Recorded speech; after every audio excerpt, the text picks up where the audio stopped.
ಮಾನವನ ಶರೀರದ ಕುರಿತು ಸ್ಪರ್ಧಾತ್ಮಕ ಪರೀಕ್ಷೆಗೆ ಕೇಳಬಹುದಾದ ಅತ್ಯುತ್ತಮ ಪ್ರಶ್ನೋತ್ತರಗಳು. First, biology. The word biology coined by. Biology ಎಂಬ ಪದ ಮೊಟ್ಟ ಮೊದಲಿಗೆ ಯಾರು ನೀಡಿದ್ದಾರೆ ಅಂತ ಕೇಳ್ತಾರೆ. ಲಾಮಾರ್ಕ್ ಅಂಥೇಳಿ ವರ್ಡ್ ಹೇಳಬೇಕು. ಲಾಮಾರ್ಕ್ ಎನ್ನುವವನು ಬಯೋಲಾಜಿ ಎನ್ನುವ ಪದ ನೀಡಿರುತ್ತಾನೆ. ಜೀನ್ ಬ್ಯಾಪ್ಟಿಸ್ಟ್ ಲಾಮಾರ್ಕ್ ಅಂತೇಳಿ ಬರ್ತಾನೆ. ಇವ ಏನದಂದ್ರೆ ವರ್ಡ್ ಬಯೋಲಾಜಿ ಎನ್ನುವ ಪದ ನೀಡಿದ. ಬಯೋಲಾಜಿದೊಳಗೆ ಎರಡು ಭಾಗಗಳನ್ನು ಮಾಡ್ತೀವಿ ನಾವು. ಒಂದು ಏನಂದ್ರೆ ಪ್ರಾಣಿಶಾಸ್ತ್ರ, ಇನ್ನೂ ಒಂದು ಸಸ್ಯಶಾಸ್ತ್ರ ಅಂಥೇಳಿ. ಒಂದು ಜುವಾಲಜಿ, ಎರಡನೆಯದ್ದು ಏನಂದ್ರೆ ಬಾಟನಿ, ಸಸ್ಯಶಾಸ್ತ್ರ ಅಂಥೇಳಿ ಎರಡು ಭಾಗ ಮಾಡಿದೆವು. ಈ ಮೂರು ಭಾಗಗಳ ಕುರಿತು ಪೊಲೀಸ್ ಎಕ್ಸಾಮ್ದಾಗ ಕೇಳಿರುವಂಥ ಪ್ರಶ್ನೆ ಏನು ಅಂದ್ರೆ, ಹೂ ಈಸ್ ಫಾದರ್ ಆಫ್ ಬಯೋಲಾಜಿ ಅಂತ ಕೇಳ್ತಾರೆ. ಜೀವಶಾಸ್ತ್ರದ ಪಿತಾಮಹ ಯಾರು ಅಂದ್ರೆ ಅರಿಸ್ಟಾಟಲ್ ಅಂಥೇಳಿ ಹೇಳ್ಬೇಕು ನಾವು. ಅರಿಸ್ಟಾಟಲ್ ಇದು ವರ್ಡ್ ಆಯಿತು. ಅದೇ ಸಿವಿಲ್ ಪೊಲೀಸ್ ಕಾನ್ಸ್ಟೇಬಲ್ ಎಕ್ಸಾಮ್ ಕೇಳಿದ್ದು who is father of zoology, ಪ್ರಾಣಿಶಾಸ್ತ್ರದ ಪಿತಾಮಹ ಯಾರು ಅಂದ್ರೆ ಅದಕ್ಕೂ ಅರಿಸ್ಟಾಟಲ್ ಅಂತೇಳಿ ಹೇಳ್ಬೇಕು. ಅರಿಸ್ಟಾಟಲ್. ನೆಕ್ಸ್ಟ್, ಇನ್ನು who is father of botany, ಸಸ್ಯಶಾಸ್ತ್ರದ ಪಿತಾಮಹ ಯಾರು ಅಂದ್ರೆ ಥಿಯೋಪೆರಸ್ಟಸ್. ಥಿಯೋಪೆರಸ್ಟಸ್ ಅಂಥೇಳಿ ಬರ್ತಾರೆ. ಇಷ್ಟು ಮೊದಲ ನಮಗೆ ಗೊತ್ತಿರಬೇಕು, ಇದು ಬೇಸಿಕ್. ನೆಕ್ಸ್ಟ್, ಜೀವಶಾಸ್ತ್ರದ ಕುರಿತು ಅಧ್ಯಯನ ಮಾಡೋಕ್ಕಿಂತ ಮೊದಲು ಒಬ್ಬ ವ್ಯಕ್ತಿಗೆ ಭಾಳ ಸ್ಪಷ್ಟವಾಗಿ ತಿಳ್ಕೊಬೇಕು ನಾವು. ಕರೋಲಸ್ ಲೀನಿಯಸ್ ಅಂಥೇಳಿ ಇವರ ಬಗ್ಗೆ ಗೊತ್ತಿರಬೇಕು. Carolus Linnaeus. ಈ ಕರೋಲಸ್ ಲೀನಿಯಸ್ ಇವರು ಎದಕ್ಕೆ ಪಿತಾಮಹ ಅದರಂದರೆ ಎರಡು ಬಹಳ ಪ್ರಮುಖವಾದ ಅಂಶಗಳನ್ನು ನೀಡ್ಯಾರ.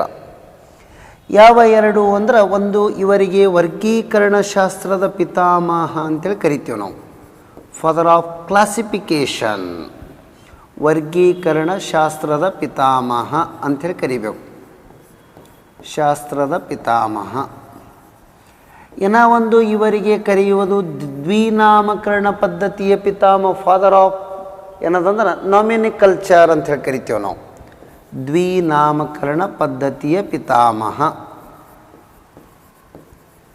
ಪದ್ಧತಿ ಪಿತಾಮಹ ಅಂಥೇಳಿ ಕರಿತೀವಿ. ಫಾದರ್ ಆಫ್ ನಾಮಿನಿಕಲ್ಚರ್, ಪದ್ಧತಿ ಪಿತಾಮಹ. ಇಷ್ಟು ನಮಗೆ ಇವ್ರ ಬಗ್ಗೆ ಗೊತ್ತಿರಲೇಬೇಕು.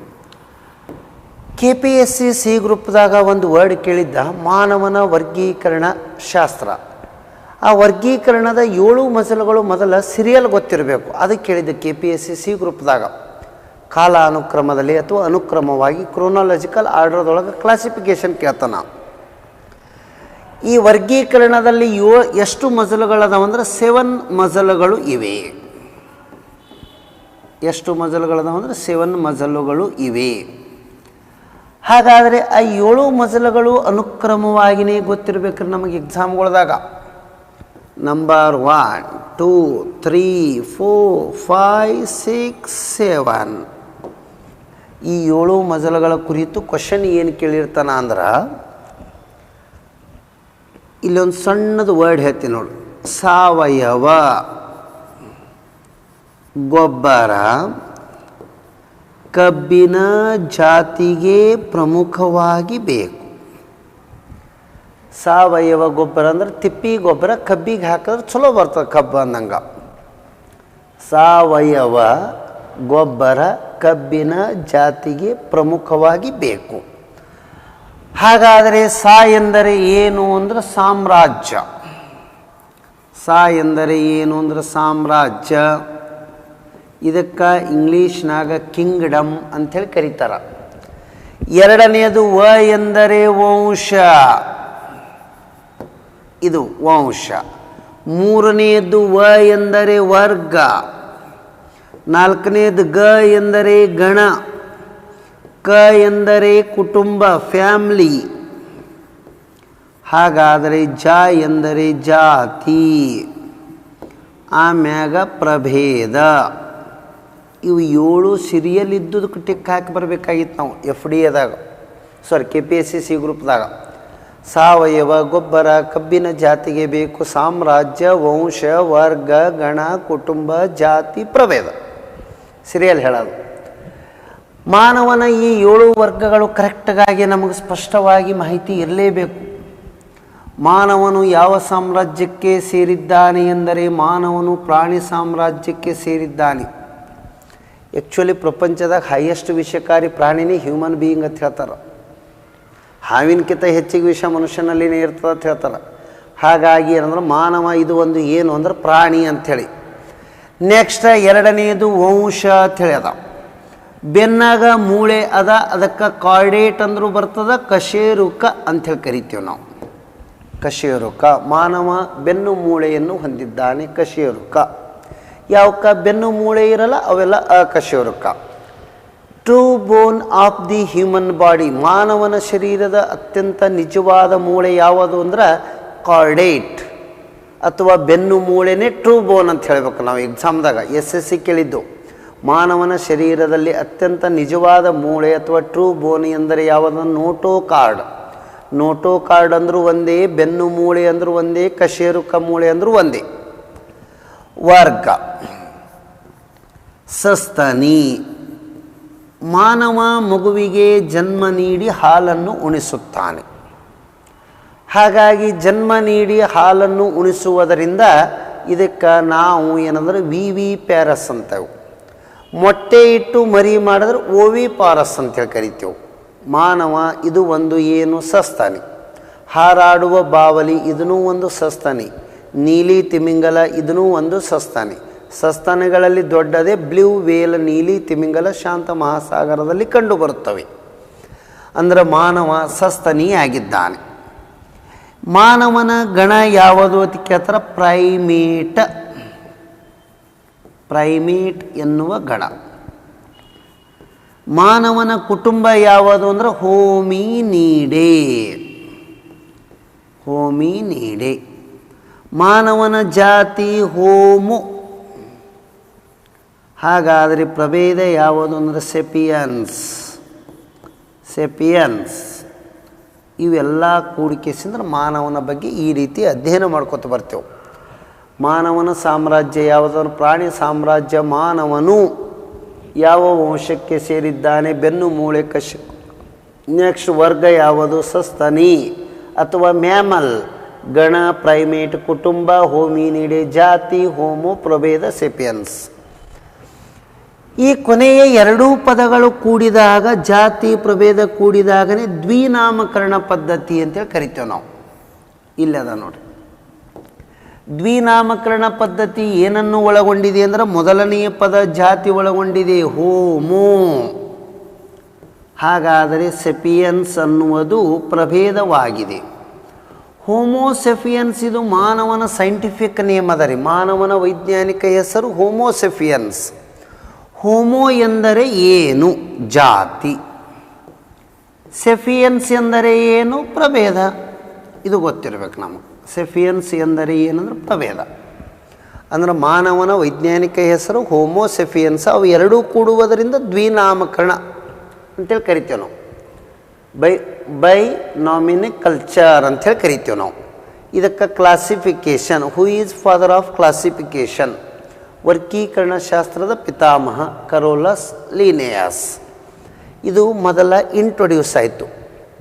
ಈಗ ನಾವು ಮಾನವನ ಶರೀರದ ರಚನಾತ್ಮಕ ಹೇಗೆ ಏನು ರೀತಿ ಇರ್ತದೆ, ಕ್ವಶನ್ ಹೆಂಗೆ ಕೇಳ್ತಾರೆ ಅದ್ರ ಬಗ್ಗೆ ಗೊತ್ತಿರ್ಬೇಕು ನಮಗೆ.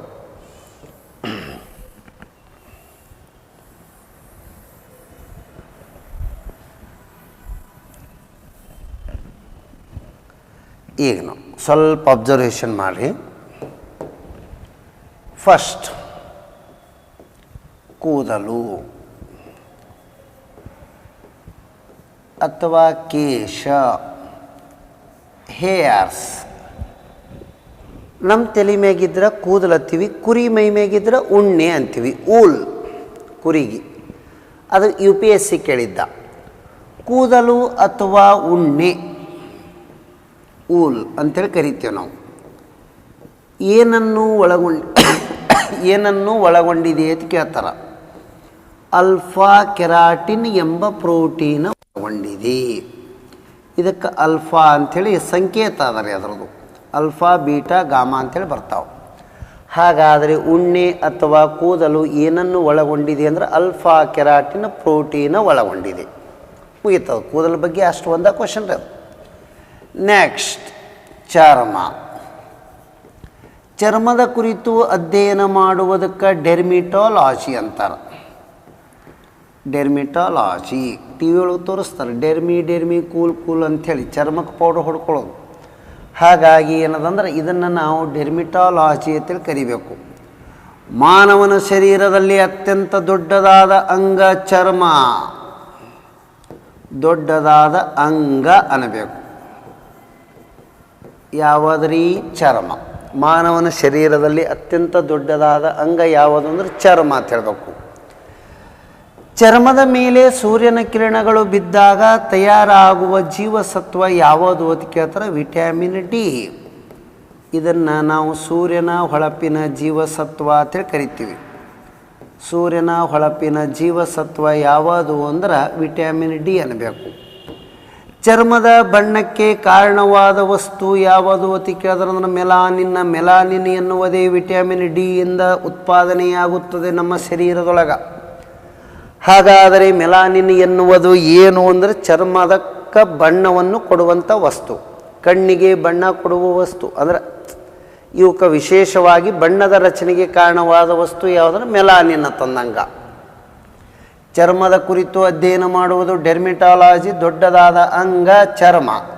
ಚರ್ಮದಲ್ಲಿ ವಿಟಮಿನ್ ಡಿ ತಯಾರಿಸಲ್ಪಡುತ್ತದೆ. ಅದು ಸೂರ್ಯನ ಹೊಳಪಿನ ಜೀವಸತ್ವ ಆಗಿದೆ.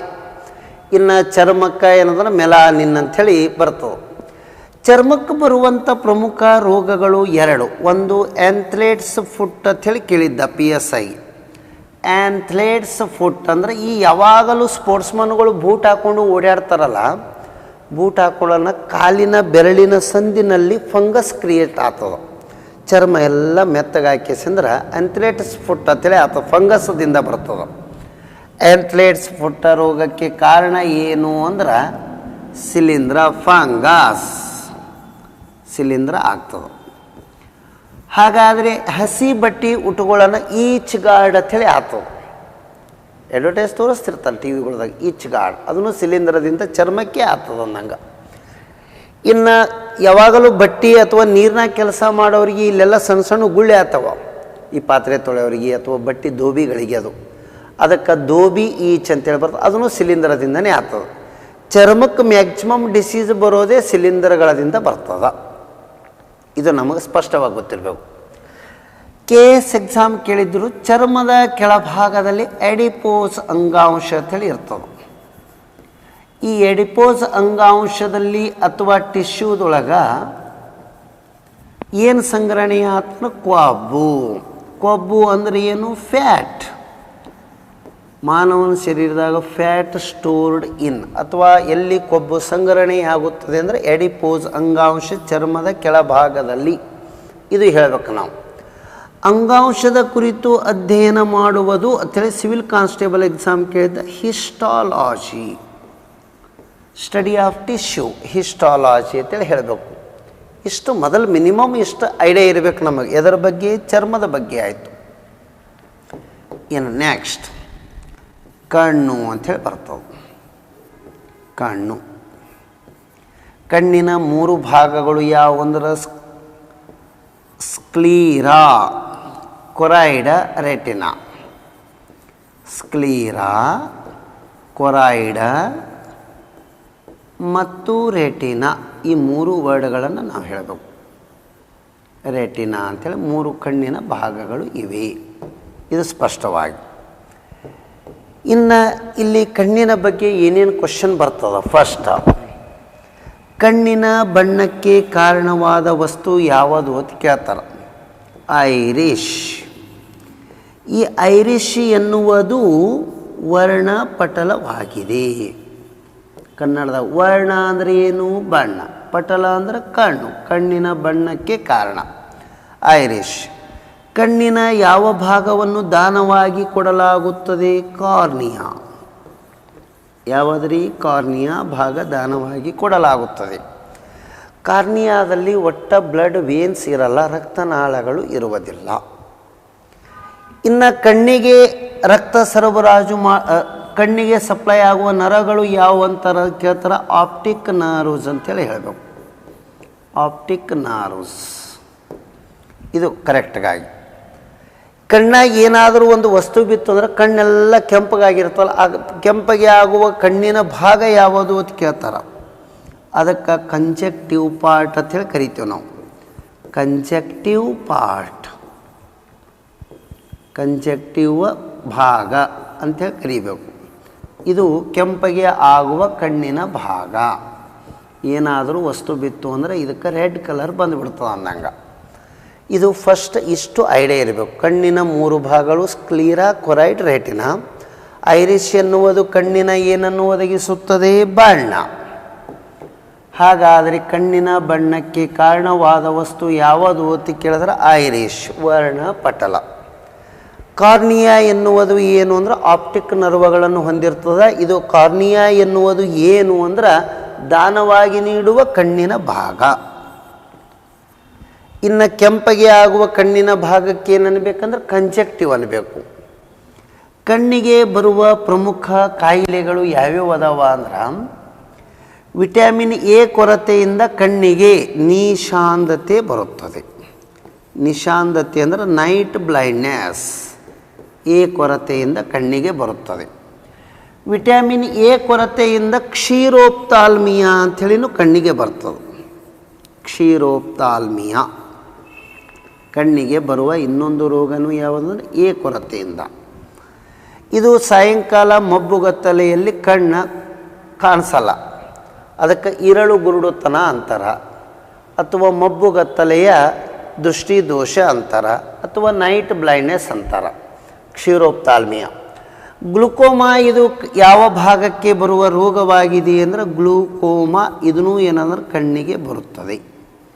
ಗ್ಲುಕೋಮಾ ಕಣ್ಣಿಗೆ ಬರುವ 2 ಪ್ರಮುಖ ಕಾಯಿಲೆಗಳು ಯಾವುದಂದ್ರೆ, ಒಂದು ಸಮೀಪ ದೃಷ್ಟಿದೋಷ, ಇನ್ನೂ ಒಂದು ದೂರ ದೃಷ್ಟಿದೋಷ.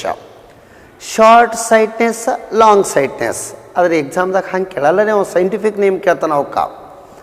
ಹಾಗಾದರೆ ಸಮೀಪ ದೃಷ್ಟಿ ದೋಷಕ್ಕೆ ಏನನ್ನಬೇಕು ಅಂತ ಕೇಳ್ತಾರೆ, ಮಯೋಪಿಯಾ. ಮಯೋಪಿಯಾ ಅಂದ್ರೆ ಸಮೀಪ ದೃಷ್ಟಿ ದೋಷ. ಏನು ಸಮೀಪ ದೃಷ್ಟಿ ದೋಷಕ್ಕೆ ಏನನ್ನಬೇಕು, ಮಯೋಪಿಯಾ ಅನ್ಬೇಕು.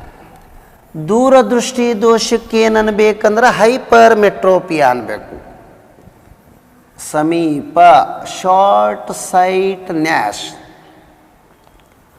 ಸಮೀಪ ದೃಷ್ಟಿ ದೋಷ ಅನ್ಬೇಕು. ಇದಕ್ಕೆ ಇದನ್ನೇ ನಾವೇನಬೇಕು, ಶಾರ್ಟ್ ಸೈಟ್ನೆಸ್. ಹಾಗಾದರೆ ಇದನ್ನು ಪೊಲೀಸ್ ಎಕ್ಸಾಮ್ದಾಗ ಹೆಂಗೆ ಕೇಳಿದ್ನಂದ್ರೆ, ಇದಕ್ಕೆ ಇನ್ನೊಂದು ಹೆಸರು ಏನು ಅಂತ ಕೇಳಿದ್ರೆ ಮಯೋಪಿಯಾ. ಇಷ್ಟೇ ನೋಡಿದ್ದು. ಸೈಂಟಿಫಿಕ್ ನೇಮ್ ವರ್ಡ್ ಕರೆಕ್ಟ್ ಗೊತ್ತಿದ್ರೆ ಮುಗಿದೋಯ್ತು. ಹಿಂಗಂದ್ರೆ ಏನು ಸಮೀಪ ದೃಷ್ಟಿ ದೋಷ ಅಂದ್ರೆ, ಎಲ್ಲಿ ದೋಷ ಅನ್ನೋದದ ಅದೇ ಕಾಣಿಸ್ತದೆ ನಮಗೆ. ಸಮೀಪದ ವಸ್ತುಗಳು ಸ್ಪಷ್ಟವಾಗಿ ಕಂಡು ದೂರದ ವಸ್ತುಗಳು ಕಾಣಿಸದೇ ಇರುವುದು. ಸಮೀಪ ದೃಷ್ಟಿ ದೋಷ ಈ ವರ್ಡ್ ಇದ್ದಲ್ಲಿನೇ ಕಾಣಿಸ್ತದ್ರಿ ನಮಗೆ. ಸಮೀಪದ ವಸ್ತುನೇ ಕಾಣಿಸ್ತವ, ದೂರದೇ ಕಾಣಲ್ಲ ಅಂದಂಗ.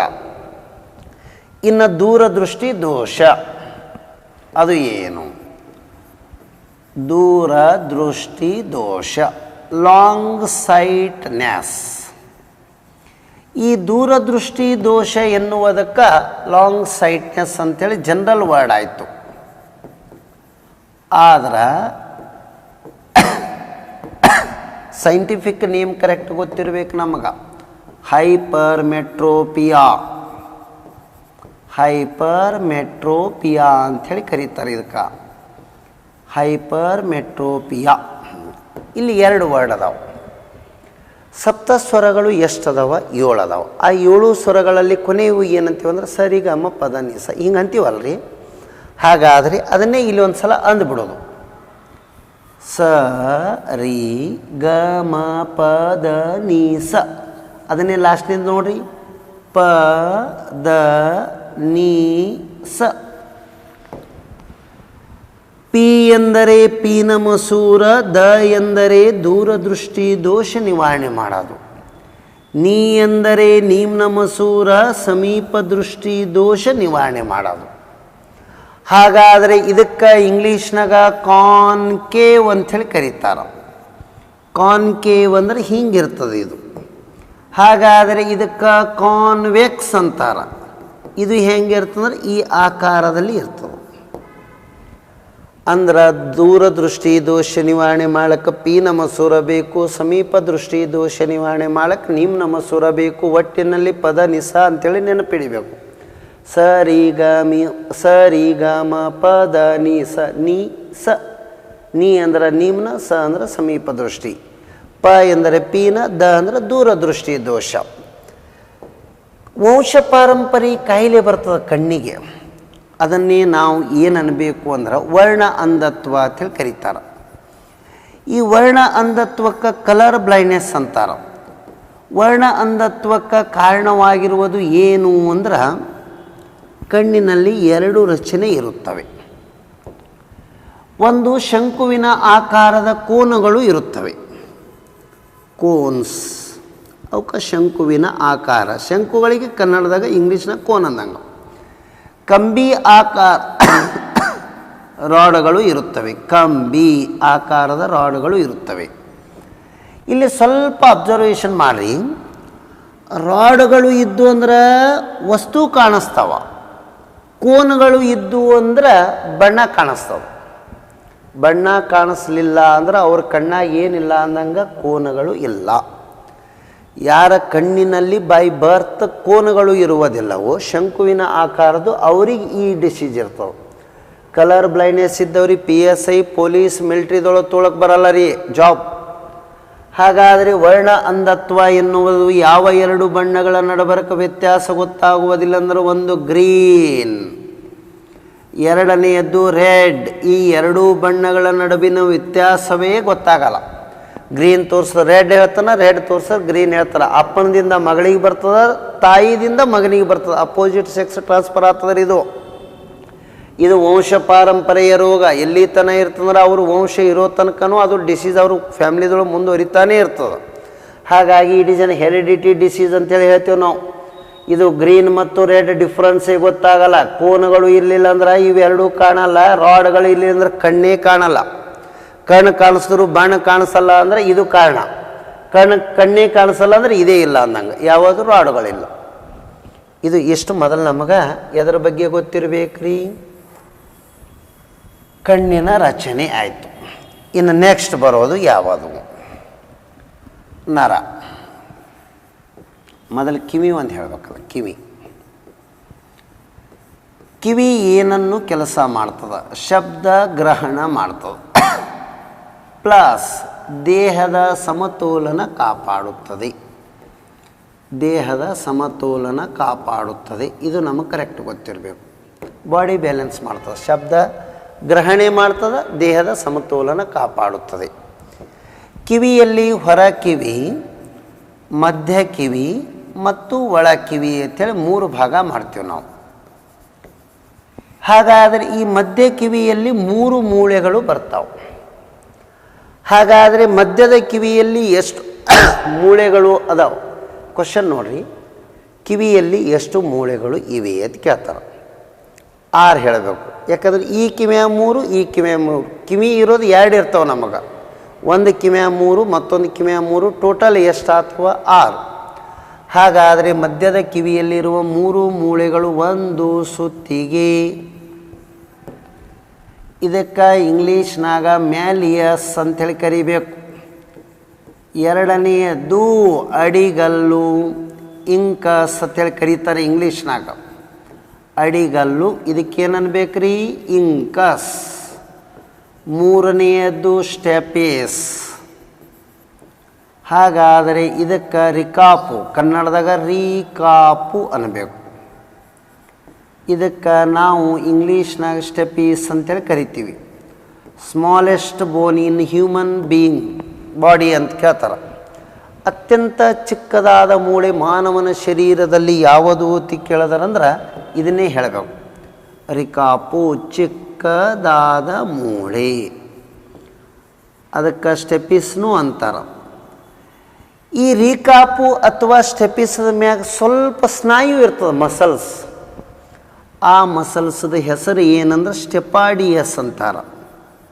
ಈ ಮೂಳೆಯ ಮ್ಯಾಗೆ ಸ್ವಲ್ಪ ಸ್ನಾಯು ಮಸಲ್ಸ್ ಇರ್ತದೆ ರೀ, ಸ್ಟೆಪಾಡಿಯಸ್.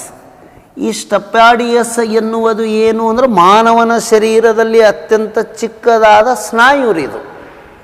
ಇದು ಚಿಕ್ಕದಾದ ಮೂಳೆ, ಇದು ಚಿಕ್ಕದಾದ ಸ್ನಾಯು.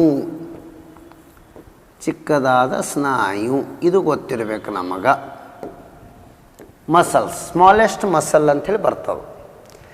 ಇಲ್ಲಿ ಈ ಸ್ನಾಯು ಅಂದಕ್ರೆ ಇದ್ರ ಮ್ಯಾಗ ಒಂದು 3 ಸಲ ಕ್ವಶನ್ ಬಂದಾವೆ. ಸ್ನಾಯುಗಳು ಟೋಟಲ್ ಹ್ಯೂಮನ್ ಬಾಡಿದೊಳಗೆ ಎಷ್ಟರೇ ಅದಾವ ಅಂತ ಕೇಳಿದ್ರೆ ಒಟ್ಟು 639 ಸ್ನಾಯುಗಳು ಇವೆ. How many muscles R in human body ಅಂತ ಕೇಳಿದ್ರೆ 639. ಬಟ್ SSC ಎಕ್ಸಾಮ್ದಾಗ 4 ಆಪ್ಷನ್ದೊಳಗೆ ಇದು ಕೊಟ್ಟೇ ಇಲ್ಲ ರೀ, ಆದರೂ ಆನ್ಸರ್ ಬಂದದ 6, 5, 6 ಅಂತ ಹೇಳ್ತದೆ SSC ಎಕ್ಸಾಮ್. ಬಟ್ ನಾವು ಎಲ್ಲೇ ಪುಸ್ತಕದಾಗ ಓದಿದ್ರು 639, ಸರಿ ಸುಮಾರು 700 ಅಂತ ಹೇಳ್ತೇವೆ ನಾವು. ಹಾಗಾದರೆ ಮಾನವನ ಶರೀರದಲ್ಲಿ ಒಟ್ಟು ಸ್ನಾಯುಗಳು ಎಷ್ಟು ಅಂದ್ರೆ 639 ಸ್ನಾಯುಗಳದಾವೆ. ಅದರೊಳಗೆ ಚಿಕ್ಕದಾದ ಸ್ನಾಯು ಯಾವುದು ಅಂದ್ರೆ ಸ್ಟೆಪಾಡಿಯಸ್. ಎಲ್ಲದ ಕಿವಿಯಾಗದ 0.2 mm ಅದ, ಅಗ್ದಿ ಸಣ್ಣದು. ಹಾಗಾಗಿ ಚಿಕ್ಕದಾದ ಸ್ನಾಯು ಯಾವುದಂದ್ರೆ ಸ್ಟೆಪಾಡಿಯಸ್ ಮಧ್ಯೆ ಕಿವಿ ಒಳಗೆ ಇದೆ. ಅದು ಅಂದರೆ ಸ್ಟೆಪಿಸ್ ಎನ್ನುವ ಮೂಳೆಯ ಮ್ಯಾಗ ಅದ ಅನ್ನಂಗ.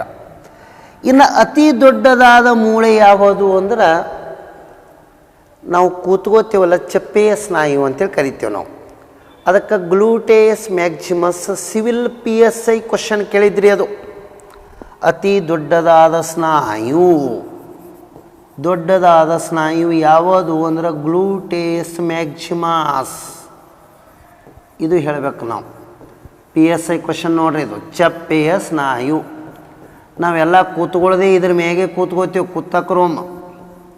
ಹಾಗಾಗಿ ಗ್ಲೂಟೇಸ್ ಮ್ಯಾಕ್ಸಿಮಸ್ ಅಂದ್ರೆ ಚಪ್ಪೆಯ ಸ್ನಾಯು ಅಂತೇಳಿ ಹೇಳ್ತೀವಿ ನಾವು. ಇಲ್ಲಿ ಕ್ವಶನ್ ಏನದಂದ್ರೆ ಎಕ್ಸೈಸ್ ಸಬ್ ಇನ್ಸ್ಪೆಕ್ಟರ್ ಎಕ್ಸಾಮ್ ಕೇಳಿದ್ದ, ನಗಲಕ್ಕೆ ಎಷ್ಟು ಸ್ನಾಯುಗಳು ಕೆಲಸ ಮಾಡ್ತಾವ ಅಂತ ಕೇಳ್ತಾನ. ನಗಲಕ್ಕೆ ಅಥವಾ ಏನಂದ್ರೆ ಸ್ಮೈಲ್ ಕೊಡ್ಲಿಕ್ಕೆ 17 ಇವು ಸ್ನಾಯುಗಳು ಕೆಲಸ ಮಾಡ್ತಾವೆ, ಹೌದ್ರಿ. ಇನ್ನು ಸಿಟ್ಟಿಗೆ ಬರ್ಲಕ್ಕ, ಸ್ಟೇಯರ್ ಮುಖ ಗಂಟಿ ಕಲಕ್ಕ, ಪೀ ಬಿಡ್ಲಕ್ಕ, ಜಗಳಾಡುವ ಹೊತ್ತಿಗೆ ಅವಾಗ ಎಷ್ಟು ಕೆಲಸ ಮಾಡ್ತಾವ ಅಂತ ಕೇಳ್ತಾರೆ. ಸಿಟ್ಟಿಗೆ ಬರಲು ಅವಾಗ 43 ಕೆಲಸ ಮಾಡ್ತಾವೆ.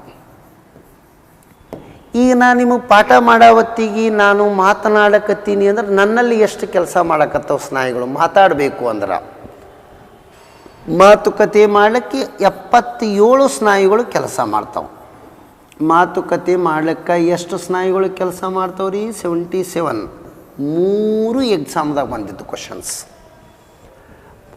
ನಗಲು ಬೇಕಾಗಿರುವುದು 17, ಸಿಟ್ಟಿಗೆ ಬರ್ಲಿಕ್ಕೆ 43, ಮಾತಾಡ್ಲಿಕ್ಕೆ 77. ಇಷ್ಟ ಗೊತ್ತಿರಲಿ ರೀ. ಇದು ಎದರ ಬಗ್ಗೆ ಆಯಿತು ಅಂದ್ರೆ ಇಷ್ಟ ಮೊದಲು ಫಸ್ಟ್ ಕರೆಕ್ಟ್ ಗೊತ್ತಿರಬೇಕು, ಕಿವಿಯದು. ನೆಕ್ಸ್ಟ್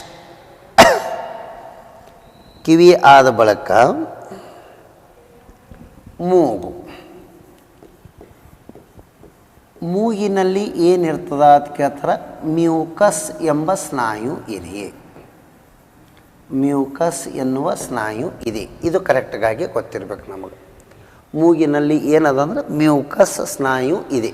ಫಸ್ಟ್ ಮೂಗಿಗೆ ಪದೇ ಪದೇ ಬರುವ ರೋಗ ಯಾವುದು ಅಂದ್ರೆ ನೆಗಡಿ. ನೆಗಡಿಗೆ ಇನ್ನೊಂದು ಇನ್ಫ್ಲೂಯೆಂಜಾ. ಇನ್ಫ್ಲೂಯೆಂಜಾ ಇದರದಿಂದ ಬರುವ ಕಾಯಿಲೆಯಾಗಿದೆ ಅಂತ ಕೇಳಿದ್ರೆ ವೈರಸ್. ಇಟ್ಟೇ ಹೇಳಿದ್ರೆ ಸಿವಿಲ್ ಪೊಲೀಸ್ ಆಗಿಬಿಡ್ತಿತ್ತು. ವೈರಸ್ ಅಂಥೇಳಿ ಹೇಳಬೇಕು ನಾವು. ಇದು ವೈರಸ್, ಇನ್ಫ್ಲೂಯೆನ್ಸಾ. ಇದನ್ನು ನಾವು ಕನ್ನಡದ ಕಾಮನ್ ಕೋಲ್ಡ್ ಅಂಥೇಳಿ ಕರಿತೀವಿ. ವೈರಸ್ದಿಂದ ಬರ್ತದೆ. ಮೂಗಿನಾಗ ಸಣ್ಣ ಸಣ್ಣ ಗುಳ್ಳಿಗಳು ಆದವು ಅಂದ್ರೆ ರಿನೇಟಿಸ್ ಅನ್ನುವ ರೋಗ ಬರುತ್ತದೆ. ರಿನೇಟಿಸ್ ಎಂಬ ಕಾಯಿಲೆ ದೇಹದ ಯಾವ ಭಾಗಕ್ಕೆ ಬರುತ್ತದೆ ಅಂದರೆ, ರೀನೋ ಎಂದರೆ ಮೂಗು, TIS ಟಿಸ್ ಅಂದರೆ ಡಿಸೀಸ್, ಲ್ಯಾಟಿನ್ ವರ್ಡ್ ರೀ ಅವು. ಹಾಗಾಗಿ ರಿನೇಟಿಸ್ ಎಂದರೆ ಮೂಗಿನಾಗ ಗುಳ್ಳಿ ಆಗಲ್ಕತ್ತು ಸಣ್ಣ ಸಣ್ಣ ಅಂದ್ರೆ ಬರ್ತದೆ ಅಂದಂಗೆ. ಇದು ಗೊತ್ತಿರಲಿ. ಮೂಗಿನ ಕೆಲಸ ಏನು? ವಾಸನೆ ಗ್ರಹಣೆ ಮಾಡುತ್ತದೆ. ನೆಕ್ಸ್ಟ್ ಬರೋದು ಮೂಗು ಆಗನ ನಾಲಿಗೆ. ಇದರದ್ದು ಬಗ್ಗೆನೂ ಒಂದು ವರ್ಡ್ ಗೊತ್ತಿರಬೇಕು. SSC question. ನಾಲಿಗೆಯ ತುದಿ ಯಾವಾಗಲೂ ರುಚಿಯನ್ನು ಗ್ರಹಿಸುತ್ತದೆ. ರ ಪ್ಲಸ್ ಉ ರು ಆಗ್ಯದ ಅಂದರೆ ಎರಡನೆಯದು ಊ ತೋಬೇಕು. ಉಪ್ಪು. ಮೂರನೆಯ ಪಾರ್ಶ್ವ, ಈ ಪಾರ್ಶ್ವ ಭಾಗದಲ್ಲಿ ಹುಳಿ. ಪೂರ್ಣ ಗಂಟಲದಾಗ ಹೋಗನ ಕಹಿ. ಏನೇ ಕಹಿ ವಸ್ತು ತಿಂದೀವಿ ಅಂದ್ರೆ ಕಡ್ಗಾಯಿ ಪುಟಿಕಾಯಿ ಅದು ತಿಂತಿರೋ ಕೈ ಇರ್ತಾವೆ, ಮೆಕ್ಕೆಕಾಯಿ ಅಂತೇಳಿ ಇರ್ತಾವೆ. ಈ ಜೋಳದಾಗ ಬೆಳೆದಿರ್ತಾರಲ್ಲ ಕಂಥವು ತಿನ್ನಾನ ಕೈ ಹತ್ತತ್ತು ಅಂದರೆ ಇಲ್ಲಿ ಗಂಟ್ಲಕ್ಕೆ ಹೋಗೋಣ ಗೊತ್ತಾಗ್ತದೆ ಕೈ ಅದ ಅಂತೇಳಿ. ಹಾಗಾಗಿ ಪೂರ್ಣ ಲಾಸ್ಟ್. ನಾಲಿಗೆಯ ತುದಿ ರುಚಿ, ಮೊದಲನೆಯ ಪಾರ್ಶ್ವ ಭಾಗ ಉಪ್ಪು, ಎರಡನೆಯ ಪಾರ್ಶ್ವ ಭಾಗ ಹಿಂಭಾಗದಲ್ಲಿ ಹುಳಿ, ಪೂರ್ಣ ಲಾಸ್ಟ್ ಗಂಟಲದಾಗ ಕಹಿ ಅಂತೇಳಿ ಬರ್ತದೆ ನಾಲಿಗೆ ಕೆಲಸ. ಹಾಗಾದರೆ ನಾಲಿಗೆ ಇದು ಎದರದಿಂದ ಮಾಡಲ್ಪಟ್ಟಿದೆ? ಇದು ಒಂದು ಸ್ನಾಯುಕ ಅಂಗವಾಗಿದೆ. ಇದು ಗೊತ್ತಿರಬೇಕು. ಸ್ನಾಯುಕ ಅಂಗವಾಗಿದೆ. ನಾಲಿಗೆ ಮ್ಯಾಗನೂ ಗುಳ್ಳೆ ಆತವೆ. ಗುಳ್ಳೆಯಾಗನ ಹಳ್ಳ್ಯಾಗ ಹೇಳ್ತಾರೆ ಬಾಯಿ ಬಂದದ, ಬಾಯಿ ಬಂದದ. ಬಾಯಿ ಬಂದಿರಲ್ಲ ರೀ, ನಾಲಿಗೆ ಮ್ಯಾಗ ಗುಳ್ಳೆ ಆಗಿತ್ತು ಅಂದ್ರೆ ಅದಕ್ಕೆ ನಾವು ಏನಂತೀವಿ ಅಂದ್ರೆ ಗ್ಲಾಟಿಟಿಸ್ ರೋಗ ಅಂಥೇಳಿ ಹೇಳಬೇಕು. ಗ್ಲಾಟಿಟಿಸ್ ಆಗಿದೆ. ಗ್ಲಾಟಿ ಅಂದ್ರೆ ಟಂಗ್, ಟಿಸ್ ಅಂದ್ರೆ ಡಿಸೀಸ್. ಹಾಗಾಗಿ ಗ್ಲಾಟಿಟಿಸ್ ಅಂದ್ರೆ ನಾಲಿಗೆ ಗುಳ್ಳೆ ಆಗ್ಯಾವ ಅಂದಂಗೆ. ನೆಕ್ಸ್ಟ್ ಬರೋದು ಸ್ವಲ್ಪ ಅಬ್ಸರ್ವೇಷನ್ ಮಾಡಿ. ಇಷ್ಟು ನಮಗೆ ಮೊದಲ ಇದು ಏನದಂದ್ರೆ ಮೆದುಳು ಅಂಥೇಳಿ ಬರ್ತದೆ. Next brain. PSI question. ಮಾನವನ ಮೆದುಳಿನ ಸರಾಸರಿ ತೂಕ 1.5 kg. ಮೆದುಳನ್ನು ಪರೀಕ್ಷೆ ಮಾಡುವ ಉಪಕರಣ EEG, ಎಲೆಕ್ಟ್ರೋಎನ್ಸೆಫಲೋಗ್ರಾಫ್ ಅಂತೇಳಿ ಹೇಳಬೇಕು. ಎಲೆಕ್ಟ್ರೋಎನ್ಸೆಫಲೋಗ್ರಾಫ್ ಈ ರೀತಿ ಅನ್ನೋದು ವಿಸ್ತೃತ ರೂಪ ಕೇಳಿರ್ತಾರೆ. ಅದಕ್ಕೆ ಎನ್ಸೆಫಲೋಗ್ರಾಫ್ ಅಂಥೇಳಿ ಹೇಳಬೇಕು ನಾವು. ಇದು ಭಾಳ ಸ್ಪಷ್ಟವಾಗಿ ಆನ್ಸರ್ ಮಾಡ್ಬೇಕ್ರಿ ಎಕ್ಸಾಮ್ಗಳ್ದಾಗ. ಹಾಗಾದರೆ ಮೆದುಳು ಇದು ಏನಂದ್ರೆ ಮೆದುಳಿನ ಭಾಗಗಳನ್ನು ತೊಗೊಂಡಿವಿ ಅಂದ್ರೆ ಒಂದು ಮುಮ್ಮೆದುಳು ಅಂಥೇಳಿ ತೊಗೋತೇವೆ ನಾವು. ಆಮ್ಯಾಗ ಮಧ್ಯ ಮೆದುಳು ಅಂಥೇಳಿ ತೊಗೊಳ್ಳೋಣ. ಹಿಮ್ಮೆದುಳು, ಮಧ್ಯ ಮೆದುಳು ಮತ್ತು ಹಿಮ್ಮೆದುಳು ಅಂಥೇಳಿ ಬರ್ತದೆ. ಇಷ್ಟು ಭಾಗ ಮಾಡೋದು ಹಿಮ್ಮೆದುಳು ಅಂಥೇಳಿ. ಹಾಗಾದರೆ ಮುಮ್ಮೆದುಳಿನಲ್ಲಿ ಏನು ಬರ್ತದೆ ಅಂದ್ರೆ ಮಹಾಮಸ್ತಿಷ್ಕ ಅಂಥೇಳಿ ಕರಿತೇವೆ ನಾವು. ಮಹಾಮಸ್ತಿಷ್ಕ. ಇದಕ್ಕೆ ಇಂಗ್ಲೀಷ್ನಾಗ ಏನಂತಾರ ಅಂದ್ರೆ ಸೆರಿಬ್ರಮ್ ಅಂಥೇಳಿ ಕರಿತೇವೆ ನಾವು. ಸೆರಿಬ್ರಮ್. ಮಾನವನ ಮೆದುಳಿನ ಅತ್ಯಂತ ದೊಡ್ಡದಾದ ಭಾಗನೇ ಯಾವುದು ಅಂದ್ರೆ ಮಹಾಮಸ್ತಿಷ್ಕ. It is an seat of memory. ನಾವು ಏನೇ ಓದ್ತೀವಲ್ಲ ಎಲ್ಲ ಓದಿದ್ದೂ ಇಲ್ಲೇ ನೆನಪಿರ್ತದೆ. ಓದುವುದು, ಬರೆಯುವುದು, ಮಾತನಾಡುವುದು, ನಾವು ಕ್ಲಾಸ್ ಮುಗಿಸೋಣ ಸೀದಾ ನಮ್ಮ ಮನೆಗೆ ಹೋಗೋದು, ಇವೆಲ್ಲ ಏನಿರ್ತಾವೆ ಅಂದರೆ ಸೀಟ್ ಆಫ್ ಮೆಮ್ರಿ ಇದರಾಗೆ ಬರ್ತಾವೆ. ಹಾಗಾದರೆ ಇದನ್ನು ನಾವು ಜ್ಞಾಪಕ ಶಕ್ತಿಯ ಕೇಂದ್ರ ಅಂಥೇಳಿ ಕರಿತೇವೆ. ಕೆಲವೊಂದು ಸಲ ಹುಚ್ಚಿಡದ ಥರ ಹುಚ್ಚಿಡಿತು ಅಂದ್ರೆ ಅವನಿಗೆ ಯಾವ ಮೆದುಳಿನ ಭಾಗ ಹಾಳಾಗ್ತದಂದ್ರೆ ಸೆರಿಬ್ರಮ್ ಹಾಳಾಗ್ತದೆ. ಸೀಟ್ ಆಫ್ ಮೆಮ್ರಿ ಜ್ಞಾಪಕ ಶಕ್ತಿಯ ಕೇಂದ್ರ ಯಾವತ್ತು ಹೋಗ್ಬೇಕ್ರಿ ನಾವು? ಮಹಾಮಸ್ತಿಷ್ಕ ಅಂತೇಳಿ ಹೇಳ್ತೇವೆ ನಾವು. ಇನ್ನು ಮಧ್ಯದ ಮೆದುಳು ಇವಕ್ಕೆರಡಕ್ಕೆ ಕನೆಕ್ಟ್ ಮಾಡ್ತದೆ. ಹಿಮ್ಮೆದುಳಿನಲ್ಲಿ 3 ಭಾಗ ಬರ್ತಾವೆ. ಎಷ್ಟು ಭಾಗ ಬರ್ತಾವ್ರಿ? 3 ಭಾಗ ರಚನೆ ಮಾಡೋಣ. ಆ 3 ಭಾಗಗಳು ಯಾವ್ಯಾವ ಗೊತ್ತಿರಬೇಕು ಅಂದ್ರೆ ಒಂದು ಅನುಮಸ್ತಿಷ್ಕ. ಈ ಅನುಮಸ್ತಿಷ್ಕಕ್ಕೆ ಇನ್ನೂ ಒಂದು ಹೆಸರೇ ಏನದ ಅಂತ ಕೇಳ್ತಾರೆ. ಇದು ಸೆರಿಬ್ರಮ್ ಅದ ರೀ, ಇದು ಸೆರಿಬಲಮ್ ಅಂಥೇಳಿ ಅದ. ಸೆರಿಬಲಮ್ ಇದು ಮೆದುಳಿನ 2ನೇ ದೊಡ್ಡದಾದ ಭಾಗ. ಇದು ಗೊತ್ತಿರಲಿ. ಹಾಗಾದರೆ ಏನೋ ಒಂದು ಏನದಂದ್ರೆ ಪಾನ್ಸ್ ಅಂಥೇಳಿ ಬರ್ತದೆ. ಏನೋ ಒಂದು ಭಾಗ ಯಾವುದಂದ್ರೂ ಮೆಡುಲ್ಲಾ ಆಂಬ್ಲಿಂಗೇಟ್ ಅಂಥೇಳಿ ಬರ್ತದೆ. ಮೆಡುಲ್ಲಾ ಆಂಬ್ಲಿಂಗೇಟ್. ಆಂಬ್ಲಿಂಗೇಟ ಇದಕ್ಕೆ ಕನ್ನಡದಾಗ ಮಣಿಶಿರ ಅಂಥೇಳಿ ಕರೀತಾರೆ. ಏನಂತಾರೆ ರೀ, ಮಣಿಶಿರ ಅಂಥೇಳಿ ಕರೀತಾರೆ. ಇದರ ವಿಶೇಷತೆ ಏನದವ, ಒಂದೊಂದೇ ವರ್ಡ್ ನಾವು ಓದಿದ್ದೆಲ್ಲ ನೆನಪಿಟ್ಕೊಳ್ಳೋದು ಇಲ್ಲಿ. ಅದು ಯಾವುದಂದ್ರೆ ಮಹಾಮಸ್ತಿಷ್ಕ. It is an seat of memory. ನಮ್ಮ ಬಾಡಿ ಬ್ಯಾಲೆನ್ಸ್ ಮಾಡೋದೇ ಇದೆ ಅನುಮಸ್ತಿಷ್ಕ. ಓಡುವುದು, ಕುಣಿಯುವುದು, ಜಿಗಿಯುವುದು, ನಡೆದುಕೊಳ್ಳುವುದು, ಮಕ್ಕಳೋದು ಒಂದು ಬಾಡಿ ಬ್ಯಾಲೆನ್ಸ್ ಅದ ರೀ.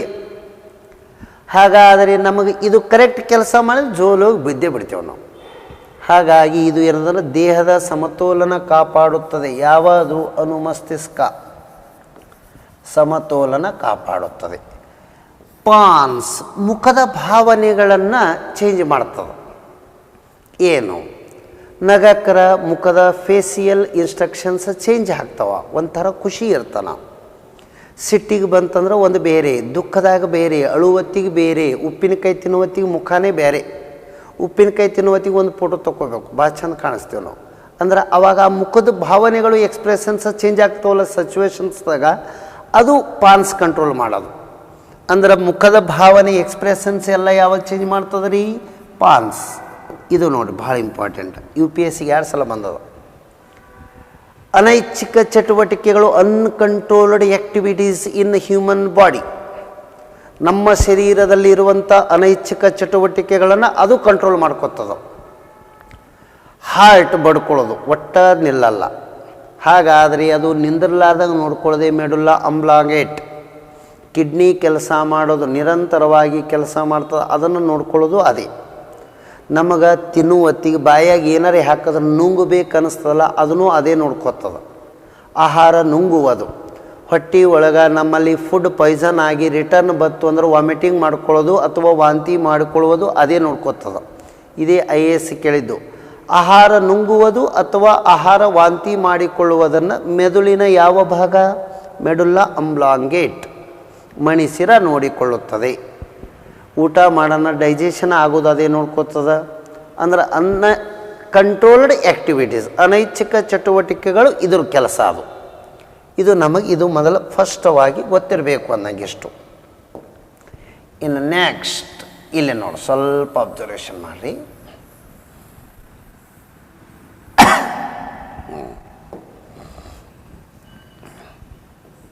ನರಗಳು ಅಂತೇಳಿ ಬರ್ತದ, ಅಥವಾ ನರವಿವಾಹ.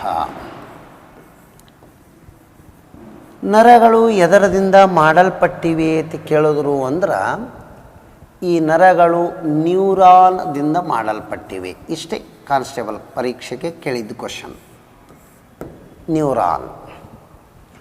ಹಾಗಾದರೆ ಕಿಡ್ನಿ ಎದರದಿಂದ ಮಾಡಲ್ಪಟ್ಟಿವೆ ಅಂತ ಕೇಳ್ತಾರೆ, ನೆಫ್ರಾನ್.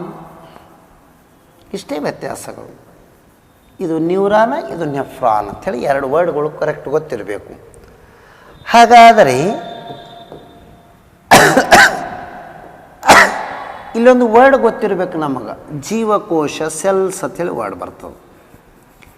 ಜೀವಕೋಶಗಳ ಕುರಿತು ಅಧ್ಯಯನ ಮಾಡುವುದಕ್ಕೆ ಸೈಟಾಲಜಿ ಅಂತೇಳಿ ಕರೀತಾರೆ ನಮಗೆ, ಸೈಟೋಲಾಜಿ. ಈ ಸೈಟಾಲಜಿ ಜೀವಕೋಶಗಳ ಕುರಿತು ಅಧ್ಯಯನ ಮಾಡ್ತೀವಲ್ಲ, ಜೀವಕೋಶಗಳಲ್ಲಿ ವರ್ಗೀಕರಣ ಮಾಡಿದಾಗ ಅತ್ಯಂತ ಚಿಕ್ಕದಾದ ಜೀವಕೋಶ ಯಾವುದು ಅಂದ್ರೆ ಮೈಕೋಪ್ಲಾಸ್ಮಾ ಅಂತೇಳಿ ಕರಿತೇವೆ ನಾವು. ಯಾವುದ್ರಿ, ಮೈಕೋಪ್ಲಾಸ್ಮಾ. ಮೈಕೋಪ್ಲಾಸ್ಮಾ ಬ್ಯಾಕ್ಟೀರಿಯಾ ಅಂತೇಳಿ ಕರಿತೇವೆ ನಾವು. ಹಂಗಂದ್ರೆ ನೀಲಿ ಹಸಿರು ಶೈವಲರಿಯ ಮೈಕೋಪ್ಲಾಸ್ಮಾ, ಸ್ಮಾಲೆಸ್ಟ್ ಸೆಲ್ಸ್. ಇನ್ನು ಅತ್ಯಂತ ದೊಡ್ಡದಾದ ಜೀವಕೋಶ ಎಲ್ಲದ ಅಂತ ಕೇಳ್ತಾರೆ, ಆಸ್ಟ್ರಿಚ್ ಪಕ್ಷಿಯ ಮೊಟ್ಟೆ. ಯಾವ ಪಕ್ಷಿ ರೀ, ಆಸ್ಟ್ರಿಚ್ ಪಕ್ಷಿಯ ಮೊಟ್ಟೆ. ಇದು ಒಟ್ಟ ಹಾರಲ್ಲ, ಇದರ ಕಾಲಾಗಿ 2 ಬೆರಳು ಇರುವಂಥ ಪಕ್ಷಿ ಇದು. ಇನ್ನು ದೊಡ್ಡದಾದದ್ದು ಅಂದ್ರೆ ಉದ್ದವಾದ ಜೀವಕೋಶ ಯಾವುದು ಅಂದ್ರೆ ನರಜೀವಕೋಶ. ನಮ್ಮ ಶರೀರದಾಗಿಂದೆ ನರಜೀವಕೋಶನೇ ಲಾಂಗೆಸ್ಟ್ ಅಂದಂಗ. ಇನ್ನು ಪರ್ ಯೂನಿಟ್ ಏರಿಯಾದೊಳಗೆ ಹೈಯೆಸ್ಟ್ ಸೆಲ್ಸ್ ಇರೋದು ಎಲ್ಲಿ ಅಂತ ಕೇಳಿದ್ದ UPSC ಕ್ವಶನ್ಕ. ಪ್ರತಿ ಯೂನಿಟ್ ವಿಸ್ತೀರ್ಣದಲ್ಲಿ, ಪರ್ ಯೂನಿಟ್ ಏರಿಯಾ ಅಂದರೆ ಇಷ್ಟು ಜಾಗನಾಗ ಹೆಚ್ಚಿಗೆ ಎಲ್ಲಿರ್ತಾವೆ ಜೀವಕೋಶಗಳು ಹಿಂಗೆ ಅಂದಂಗೆ, ಒಂದು ಸ್ಪೆಸಿಫಿಕ್ ಪ್ಲೇಸ್ನಾಗ.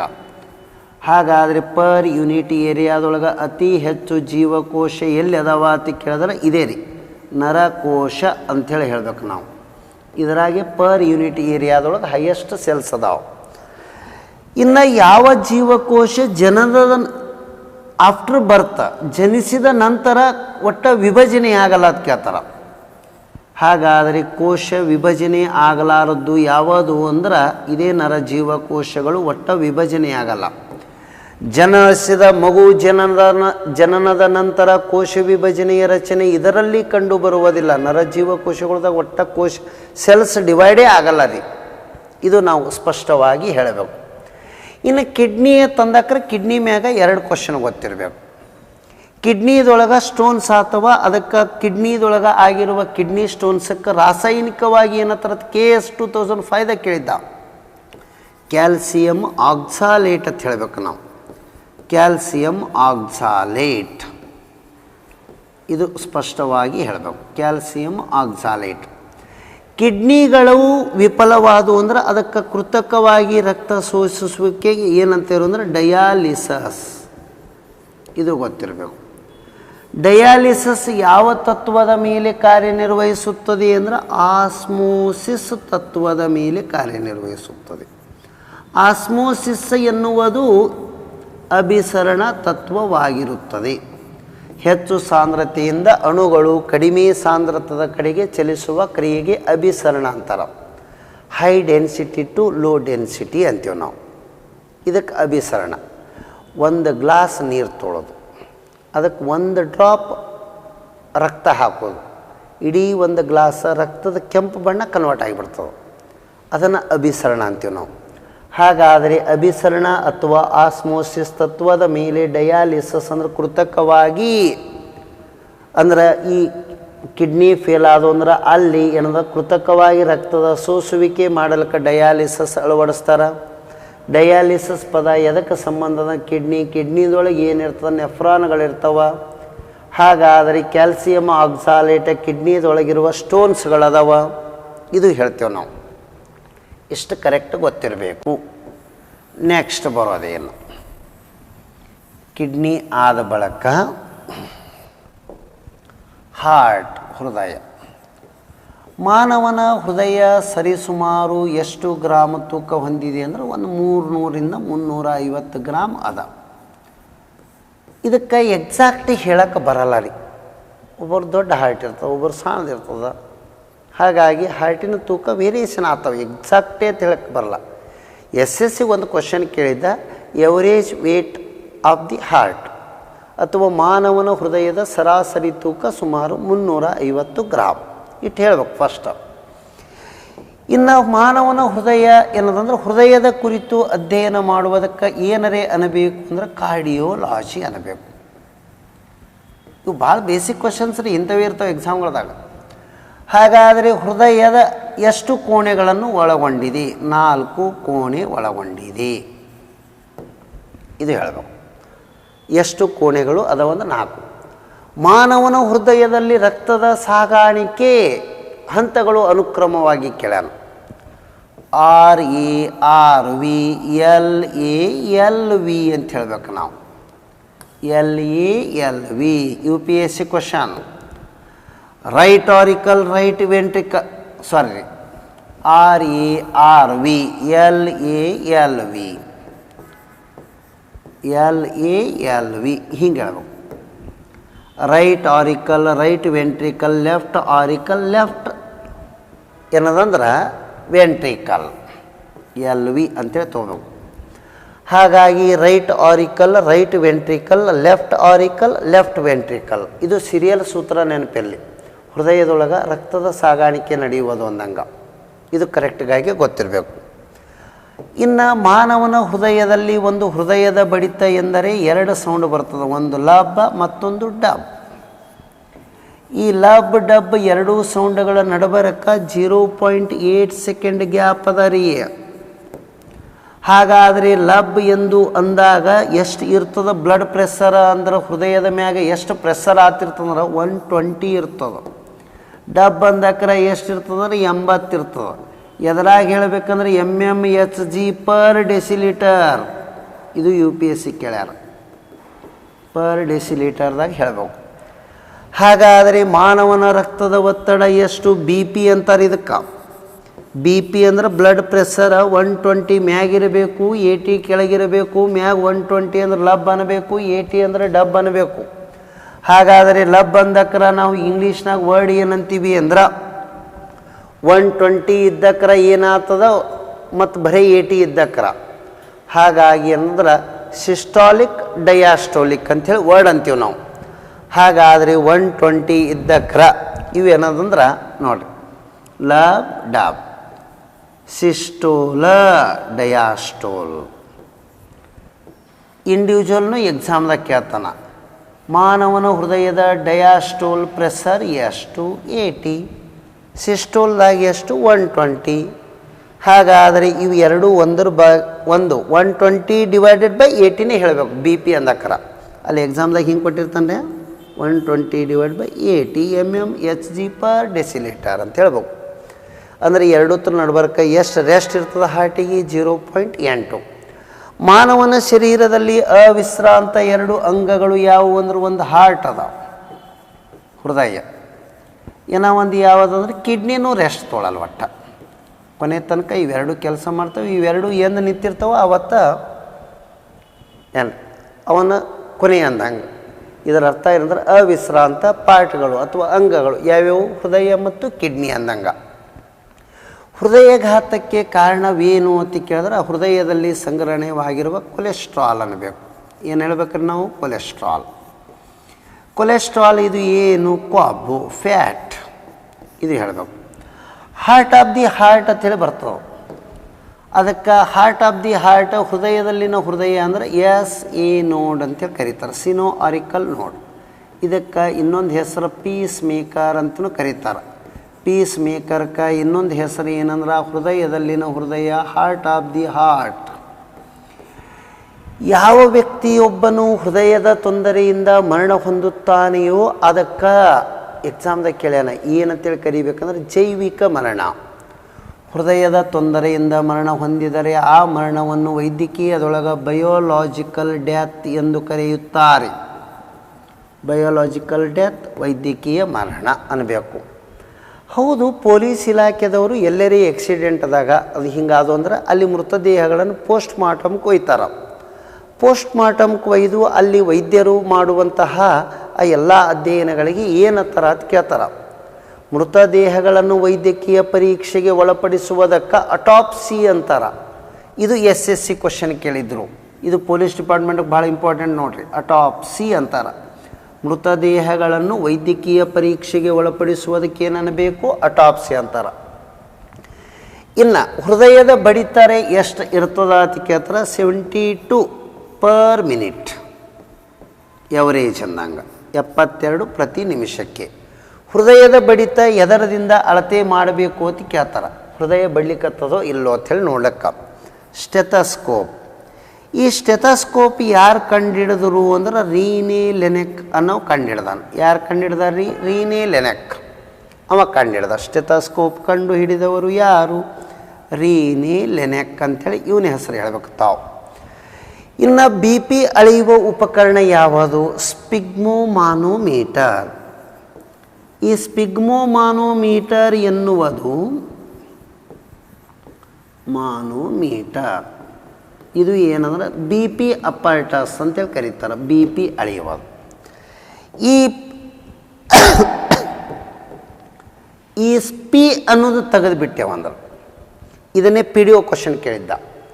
ನಾಡಿ ಮಿಡಿತ ಅಂದ್ರೆ ಪಲ್ಸ್ ರೇಟ್ ಇಲ್ಲಿ ಚೆಕ್ ಮಾಡ್ತೇವೆ, ನಾಡಿ ಮಿಡಿತ ಅಂಥೇಳಿ.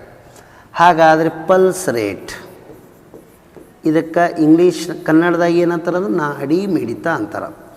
ಈ ನಾಡಿ ಮಿಡಿತ ಅಳೆಯುವ ಉಪಕರಣ ಯಾವುದು ಅಂತ ಕೇಳಿದ್ರು ಅಂದ್ರೆ ನಾಡಿ ಮಿಡಿತ, ಪಲ್ಸ್ ರೇಟ್. ಈ ಸ್ಪಿಗ್ಮೋ ಇದ್ದುದಕ್ಕೆ ಸಿಗ್ಮೋ ಮಾನೋಮೀಟರ್. ಪದ ಒತ್ತಕ್ಷರ ತೆಗೆದು ಬಿಡೋದ್ರಿ ಅಷ್ಟೇ. ಮಾನೋಮೀಟರ್ ಇಷ್ಟೇ ಹೇಳಿನೂ PDO ಆಗ್ಯಾರ. ಅಂದರೆ ಇದು PDO ಎಕ್ಸಾಮ್ ಕೇಳಿದ್ರಿ, ಡಿಸಿಸಿವ್ ಮಾರ್ಕ್ಸ್ ರೀ ಇವೆಲ್ಲ. ಹಾಗಾಗಿ ಸ್ಪಿಗ್ಮೋ ಮಾನೋಮೀಟರ್ ಇದು ನಾಡಿ ಮಿಡಿತ, ಇದು ರಕ್ತದ ಒತ್ತಡ ಬಿ ಪಿ ಅಪಾರ್ಟಸ್, ಇದು ಹೃದಯದ ಬಡಿತ. ಹೃದಯವನ್ನು ಚೆಕ್ ಮಾಡುವ ಉಪಕರಣ ಇನ್ನೊಂದು ಯಾವುದಂದ್ರೆ E C G. E C G ಅಂದರೆ ಏನು? ಎಲೆಕ್ಟ್ರೋಕಾರ್ಡಿಯೋಗ್ರಾಫ್. ಎಲೆಕ್ಟ್ರೋಕಾರ್ಡಿಯೋಗ್ರಾಫ್ ಎನ್ನುವುದನ್ನು ಐಸ್ತೋವನಿ ಕಂಡಿಡ್ದಾನ. ಹಾಗಾಗಿ ಇ ಸಿ ಜಿ ಎಲೆಕ್ಟ್ರೋಕಾರ್ಡಿಯೋಗ್ರಾಫ್ ನೆನಪಿರ್ಬೇಕು ತಮಗೆ. ಇಷ್ಟದ ರೀ. ಇನ್ನು ನೆಕ್ಸ್ಟ್ ವರ್ಡ್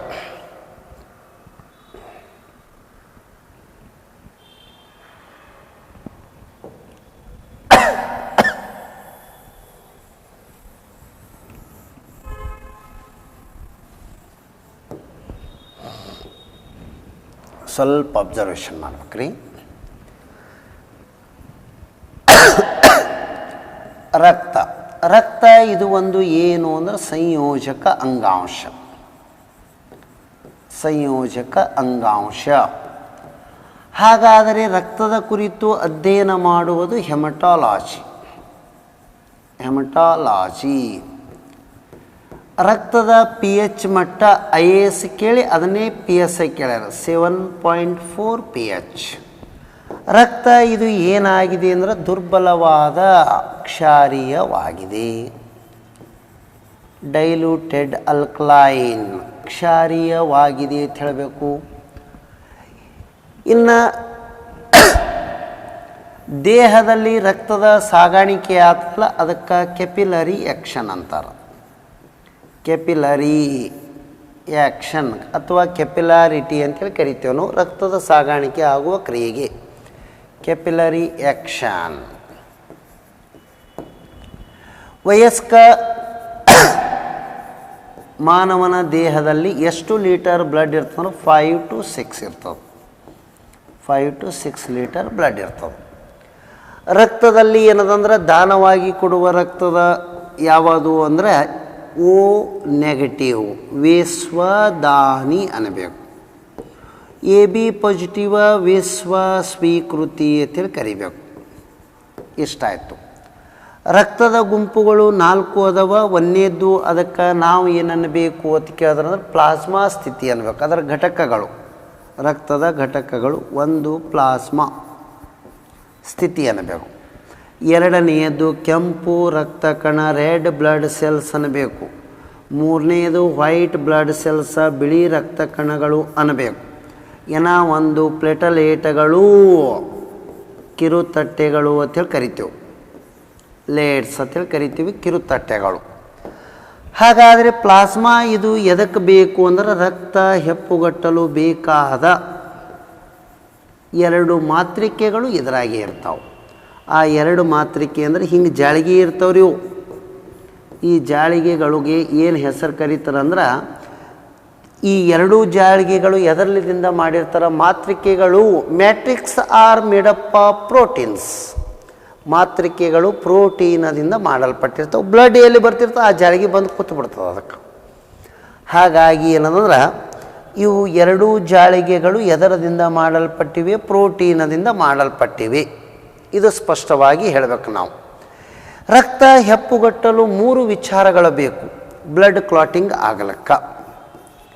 ರಕ್ತ ಹೆಪ್ಪುಗಟ್ಟಲು ಎಷ್ಟು ವಿಚಾರ ಬೇಕು ಅಂದ್ರೆ 3. ಆ 3 ಯಾವ್ಯಾವು ಅದಾವ ಅಂದ್ರೆ 1 ವಿಟಮಿನ್ ಕೆ ಗೊತ್ತಿರಬೇಕು. ಎರಡನೆಯದ್ದು ಏನು ಗೊತ್ತಿರಬೇಕು ಅಂದ್ರೆ ಕಿರುತಟ್ಟೆಗಳು ಗೊತ್ತಿರಬೇಕು. ಅವನು ಕ್ವಶನ್ ಕೇಳ್ತಾರೆ, ರಕ್ತ ಹೆಪ್ಪುಗಟ್ಟಲು ಬೇಕಾಗ್ತವೆ. ಮೂರನೇದು ಪ್ಲಾಸ್ಮಾದಲ್ಲಿ ಇರುವಂಥ ಮಾತ್ರಿಕೆಗಳು ಗೊತ್ತಿರಬೇಕು.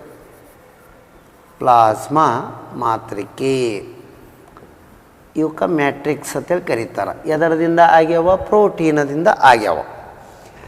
ಇನ್ನು ಏನಂದ್ರೆ ಇವಕ್ಕೆ ಸೈಂಟಿಫಿಕ್ ನೇಮ್ಗಳು ಕೇಳೋಣ ಮೊದಲ. RBC, WBC ಮತ್ತು ಏನಂದ್ರೆ ಪ್ಲೇಟ್ಲೆಟ್ಸ್ಗಳು. ಕೆಂಪು ರಕ್ತ ಕಣಗಳಿಗೆ ಏನಂತೇಳಿ ಕರೀತಾರ ಅಂತ ಕೇಳ್ತಾರೆ. ಇವಕ್ಕೆ ಹೊಂದಿಸಿ ಬರೆಯರಿ ಕೇಳ್ತಾರೆ CDS ಎಕ್ಸಾಮ್ದಾಗ. ಎರಿಥ್ರೋಸೈಡ್ಸ್, ಆನಂತರ ಲ್ಯೂಕೋಸೈಡ್ಸ್, ಆಮೇಲೆ ಥ್ರೋಂಬೋಸೈಡ್ಸ್. ಇದಕ್ಕೆ ಏನನ್ನಬೇಕು ಅಂದ್ರೆ ಎರಿಥ್ರೋಸೈಡ್ಸ್. ಇದು ಗೊತ್ತಿರಬೇಕು, ಎರಿಥ್ರೋಸೈಡ್ಸ್ ಅಂಥೇಳಿ ವರ್ಡ್. ಒಂದು ಬಿಳಿ ರಕ್ತ ಕಣಗಳಿಗೆ ಏನನ್ನಬೇಕು ಅಂದ್ರೆ ಲ್ಯೂಕೋಸೈಡ್ಸ್. ಲ್ಯೂಕೋಸೈಡ್ಸ ಅಥವಾ ಲಿಂಫೋಸೈಡ್ಸ್. ಮೂರನೆಯದ್ದು ಇದಕ್ಕೆ ಏನನ್ನಬೇಕಂದ್ರೆ ಥ್ರೋಂಬೋಸೈಡ್ಸ್ ಅಂತೇಳಿ ಕರಿಬೇಕು. ಇಷ್ಟು ನಮಗೆ ಗೊತ್ತಿರಬೇಕು. ಇವು ಕೆಂಪು ರಕ್ತ ಕಣಗಳಲ್ಲಿ ಏನು ಇರುತ್ತದೆ ಅಂದ್ರೆ ಏನಂದ್ರೆ ಹೀಮೋಗ್ಲೋಬಿನ್. ಏನಿರ್ತದೆ ರೀ? ಹೀಮೋಗ್ಲೋಬಿನ್ ಇರುತ್ತದೆ. ಇದು ಕರೆಕ್ಟಾಗಿ ಹೇಳ್ಬೇಕು ನಾವು. ಹೀಮೋಗ್ಲೋಬಿನದಲ್ಲಿ ಏನಿರ್ತದೆ? ಕಬ್ಬಿಣ. PSI ಒಂದು ಕ್ವಶನ್ ಕೇಳಿದರು. ಹೀಮೋಗ್ಲೋಬಿನದ ಕೆಲಸ ಏನಂದ್ರೆ ಪ್ರತಿಯೊಂದು ಜೀವಕೋಶಗಳಿಗೆ ರಕ್ತದ ಸಾಗಾಣಿಕೆ ಮಾಡುವುದು. ಆ ರಕ್ತದ ಸಾಗಾಣಿಕೆದೊಳಗೆ ಏನು ಸಾಗಾಣಿಕೆ ಮಾಡ್ತದೆ? Food and water. ಪ್ರತಿ ಜೀವಕೋಶಗಳಿಗೆ ಆಹಾರ ಮತ್ತು ನೀರನ್ನು ಸಾಗಾಣಿಕೆ ಮಾಡುವುದು. ಇದು ಏನಂದ್ರೆ ಹೇಳಬೇಕು. ಇನ್ನು ಬಿಳಿ ರಕ್ತ ಕಣಗಳ ಕೆಲಸ ಇದರಾಗ ದೊಡ್ಡದಾದ ಬಿಳಿ ರಕ್ತ ಕಣ SSC ಕ್ವಶನ್. ದೊಡ್ಡದಾದ ಬಿಳಿ ರಕ್ತ ಕಣ ಅಂತ ಕೇಳ್ತಾರೆ. ಮೋನೋಸೈಟ್ಸ್. ಕರೆಕ್ಟ್ ನೆನಪಿಡಿರಿ. ಚಿಕ್ಕದಾದ ಬಿಳಿ ರಕ್ತ ಕಣ ಲಿಂಫೋಸೈಟ್ಸ್. ನೋಡಿ ಎಷ್ಟು ಸರಳವಾಗಿ ನೆನಪಿಡಿಬೇಕು. ಲಿಂಫೋಸೈಟ್ಸ್. ಕೆಂಪು ರಕ್ತ ಕಣಗಳು ಎಷ್ಟು ದಿನ ಬದುಕುತ್ತವೆ? 120 ದಿನ. ಅವು ಕೆರಡಕ್ಕೆ ಎಷ್ಟು ದಿನ ಬದುಕ್ತಾವೆ ಅಂತ ಕೇಳಕ್ಕೂ ಹೋಗಲ್ಲ ರೀ. ಇದಕ್ಕೊಂದಕ್ಕೆ ಕೇಳ್ತಾರೆ. ಎಲ್ಲ ಎಲ್ಲಿ ಹುಟ್ಟುತ್ತವೆ? ಇವು ಮೂರು ಎಲ್ಲಿ ಹುಟ್ಟುತ್ತವೆ ಅಂತ ಕೇಳ್ತಾರೆ. ಈ ಅಸ್ಥಿ ಮಜ್ಜೆ ಅಂತೇಳಿ ಬರ್ತದೆ. ಬೋನ್ ಮ್ಯಾರೋ ಅಂದರೂ ಒಂದೇ, ಮೂಳೆಯ ಸೀಳಿಕೆ ಅಂದರೂ ಒಂದೇ, ಅಸ್ಥಿ ಮಜ್ಜೆ ಅಂದರೂ ಒಂದೇ. ಅಲ್ಲೇ ಹುಡ್ತವೆ ಅಲ್ಲ. ಅಸ್ಥಿ ಮಜ್ಜೆ ಕರೆಕ್ಟ್ ರೀ. ಹಾಗಾದರೆ ಇಲ್ಲಿ ಇವು ಎರಡೂ ಏನದಂದ್ರೆ ರಕ್ತ ಹೆಪ್ಪುಗಟ್ಟಿಸಲು ಸಹಾಯಕವಾಗುವಂಥ ಎರಡು ಏನದಂದ್ರೆ ಮಾತೃಕೆಗಳದಾವೆ. ಫೈಬ್ರಿನೋಜಿನ್, ಪ್ರೋಥ್ರಾಂಬಿನ್. ಫೈಬ್ರಿನೋಜಿನ್ ಇನ್ನು ಒಂದು ಯಾವುದ್ರಿ?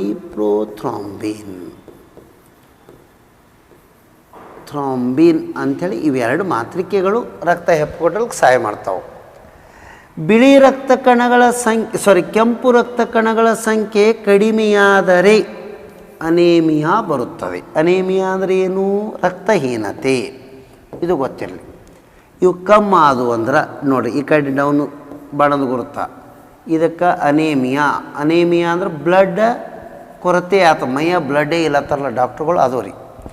ಬಿಳಿ ರಕ್ತ ಕಣಗಳು ಹೆಚ್ಚಿಗೆ ಆದವು ಅಂದ್ರೆ ಲುಕೇಮಿಯಾ ಅಂತೀವಿ. ಲುಕೇಮಿಯಾ ಅಂದರೆ ಇದರ ಮೀನಿಂಗ್ ಏನು ಅಂದರೆ ಬ್ಲಡ್ ಕ್ಯಾನ್ಸರ್ ಉಂಟಾಗುತ್ತದೆ. ಇದು ಗೊತ್ತಿರಬೇಕು. ಪ್ಲೇಟ್ಲೆಟ್ಗಳು ರಕ್ತ ಬೇಗನೆ ಹೆಪ್ಪುಗಟ್ಟುವುದಿಲ್ಲ. ರಕ್ತ ಬೇಗನೆ ಹೆಪ್ಪುಗಟ್ಟಲಾರದ ಸ್ಥಿತಿಯನ್ನು ಹೀಮೋಫೀಲಿಯಾ ಅನ್ನಬೇಕು. ವಂಶ ಪಾರಂಪರ್ಯ ರೋಗ ರೀ ಅದು. ಹೀಮೋಫೀಲಿಯಾ ರೋಗ ಬರುತ್ತದೆ.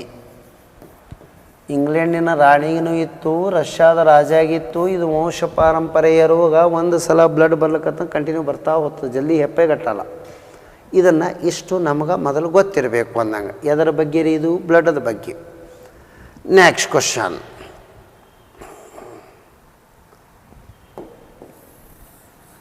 ಮತ್ತೆ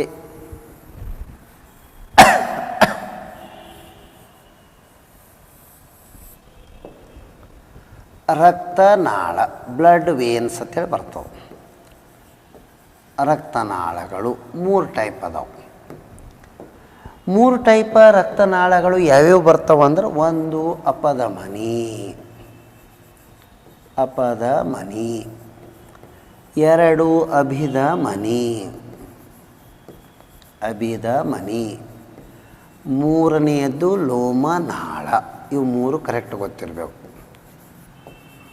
ಒಬ್ಬ ಮನುಷ್ಯನ ದೇಹದೊಳಗೆ ಲೋಮನಾಳಗಳು ಎಷ್ಟಿರ್ತಾವೆ ಅಂದರೆ ಇಡೀ ಭೂಮಿಯನ್ನೇ 1.5 ಪಟ್ಟು ಸುತ್ತ ಹಾಕುವಷ್ಟು ಉದ್ದವಾದ ರಚನೆ ಇರ್ತಾವತ್ರಿ ಅವು. ಇಡೀ ಭೂಮಿಗೆ 1.5 ಪಟ್ಟು ಹಿಂಗೆ ರೌಂಡ್ ಸುತ್ತ ಹಾಕಿಸ್ಬೋದತ್ರಿ, ಅಷ್ಟು ಉದ್ದವಾದ ರಚನೆ. ಇದಕ್ಕೆ ಏನಂತಾರ ಅಂತ ಕೇಳ್ತಾರೆ? ಅರೋಟ.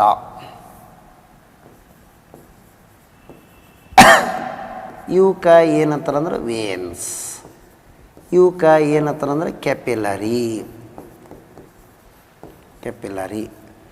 ಇವು ಏನು ಅಂದರೆ ಶುದ್ಧ ರಕ್ತ ಸಾಗಾಣಿಕೆ ಮಾಡುತ್ತವೆ. ಶುದ್ಧ ರಕ್ತ ಎಂದರೆ ಏನಂದರೆ ಆಕ್ಸಿಜನ್ ಒಳಗೊಂಡಿರುವಂಥ ರಕ್ತ.